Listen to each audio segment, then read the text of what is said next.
Hey, what's up guys? It's Blake with Whitewater Reptiles, and today we're going to talk about Russian tortoises. Russian tortoises vary in price from about $50 all the way to $200. Now this depends on if you want a wild-caught subadult animal or a hatchling captive bred animal. Personally, I'd recommend finding a breeder that has captive bred hatchling animals. The biggest thing to consider when getting a Russian tortoise is going to be its enclosure size. Now we're looking at a standard of a 4-foot wide by 8-foot long enclosure. That is very large for the average size home.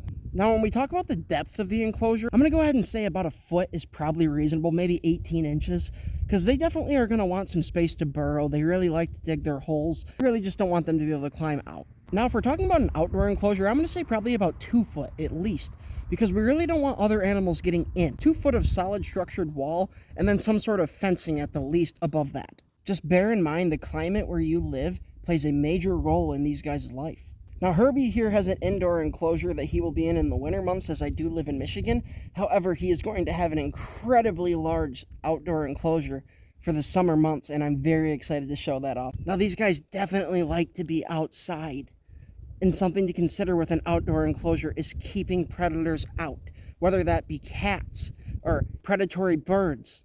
Keep in mind, guys, if you take any of your domesticated reptiles outdoors, make sure that you're confident that the area you're taking them is free of pesticides or any other toxins, as we definitely don't want these guys ingesting anything that could cause them harm. Now, fortunately, we are laying in my own yard here, and I know that Herbie is perfectly safe to be here.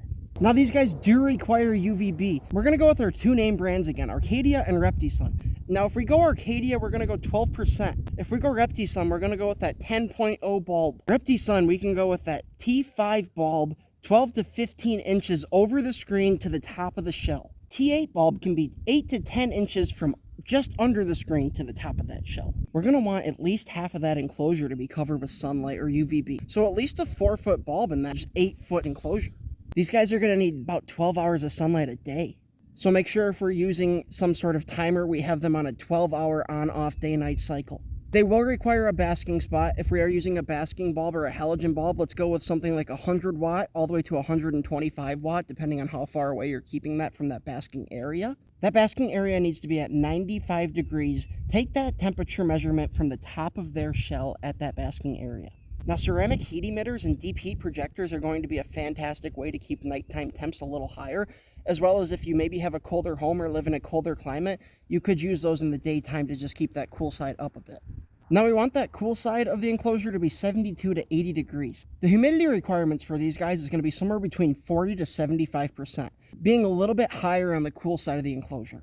Now, as you can see, these guys are herbivores. No bugs for them. So their diet is going to consist of things such as collard greens, turnip greens, mustard greens, kale, etc. As far as substrate goes, I use a mix of coconut husk, peat moss, and play sand. These guys are burrowers. He spends an awful lot of time digging. They really are some of the most active creatures that I've ever owned. He loves being outdoors. There's a huge stigma about them being such slow-moving creatures that you would think they don't wander and move as much as they do. Herbie here is constantly exploring his home, and he tackles a meal like nobody else in the house. Things such as crested geckos are what I often recommend to beginner reptile keepers. I do not consider tortoises of any species beginner-friendly. However, if you've maybe been in the hobby a while and are considering your first tortoise species, I would recommend something as a Russian tortoise. Well, hey guys, if you like this video, I hope you'll consider subscribing, liking this video, commenting down below what you'd like to see next, and we'll see you in the next one.